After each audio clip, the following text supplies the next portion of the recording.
Wabarakatuh.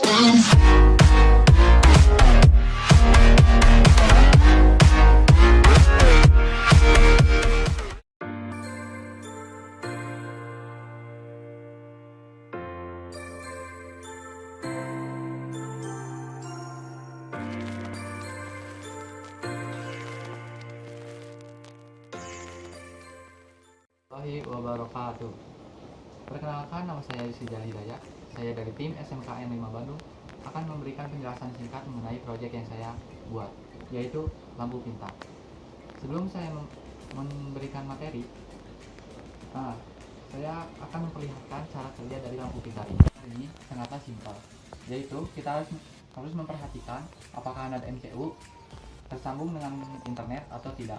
Nah, yang selanjutnya kita buka aplikasi Blink untuk mengatur kinerja dari lampu pintar ini, seperti ini.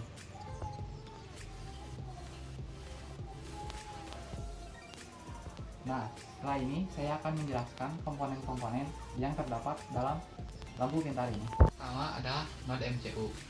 Nah, node MCU ini berfungsi untuk menerima sinyal WiFi dan juga untuk menerima sinyal digital yang dikirim melalui aplikasi Blink. Setelah itu node MCU ini juga mengirimkan sinyalnya ke relay. Nah, yang kedua adalah relay. Nah, fungsi relay adalah untuk menyalakan dan mematikan lampu. Sebenarnya fungsi utamanya sama sih seperti saklar. Nah, yang ketiga adalah kabel jumper. Kabel jumper ini berfungsi untuk mentransfer data dari node MCU ke relay. Nah, kabel jumper juga memiliki berbagai jenis seperti male to male, female to female, dan male to female.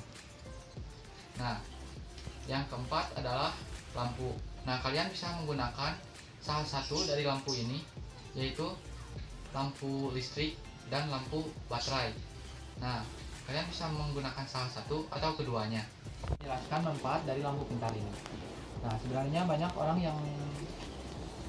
yang menganggap lampu pintar ini sangat tidak efektif digunakan. Padahal dalam kondisi tertentu, maka teknologi ini sangat diperlukan. Contohnya, kita saat liburan dan kita lupa mematikan lampu di rumah kita. Pasti saat kita pulang, pembayaran listrik kita pasti melonjak naik. Nah, dengan adanya teknologi ini, kita dapat memanage keuangan kita. Nah, yang kedua, saat kita membuat film horor dan pada saat itu juga backgroundnya menghadap ke saklar lampu di ruangan kita syuting.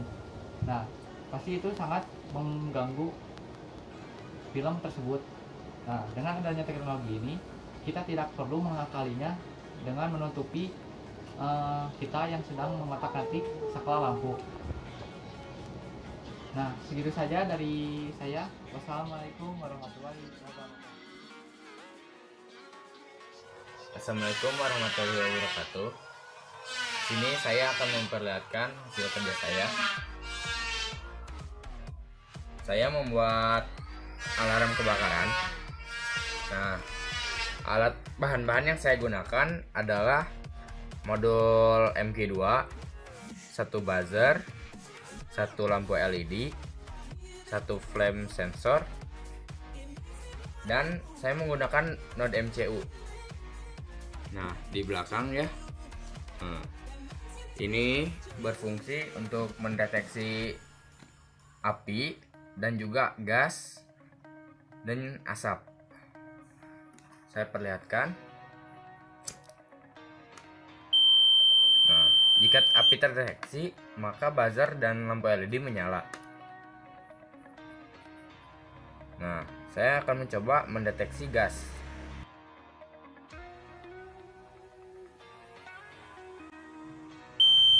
Nah, gasnya terdeteksi dan seperti front sensor tadi, kedua LED sama buzzernya menyala. Saya akan mencoba dengan asap.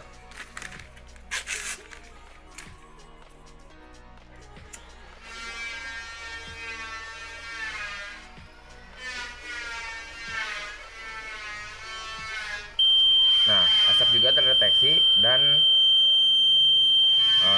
LED buzzernya pun menyala.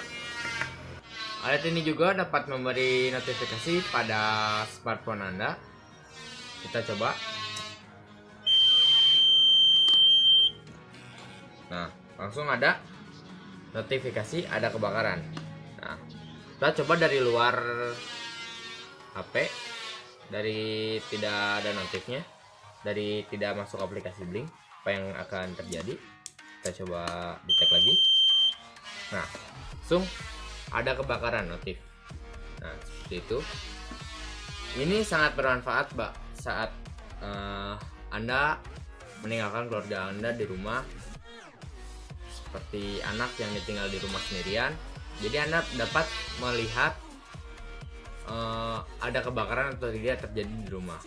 Nah, dan juga ini karena memberi suara yang lumayan keras saat api, asap, dan gas terdeteksi, juga dapat Anda mengantisipasi terjadinya kebakaran.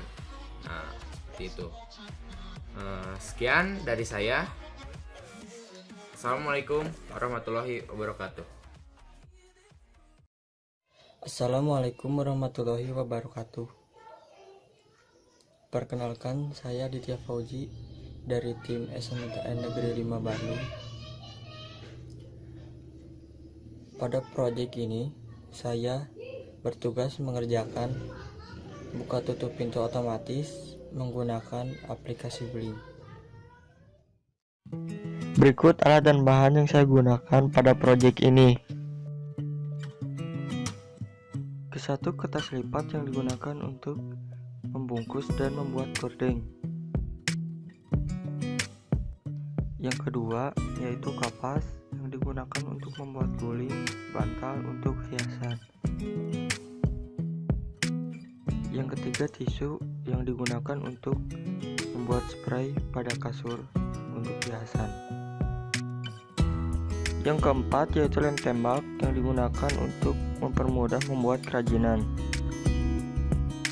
Kelima, sebuah noda MCU ESP8266 yang digunakan untuk menghubungkan pada servo.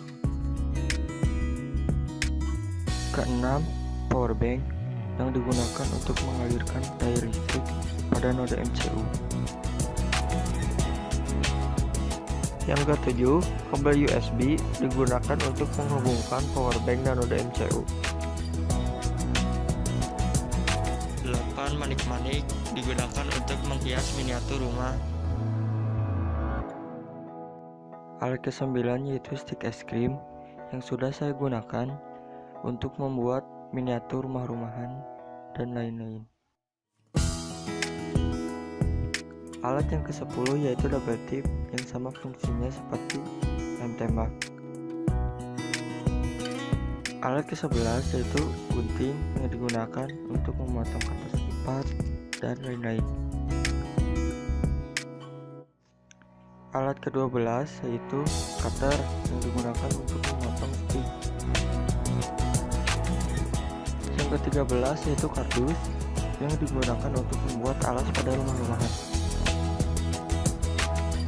Ke-14, mini servo yang digunakan untuk menggerakkan pintu.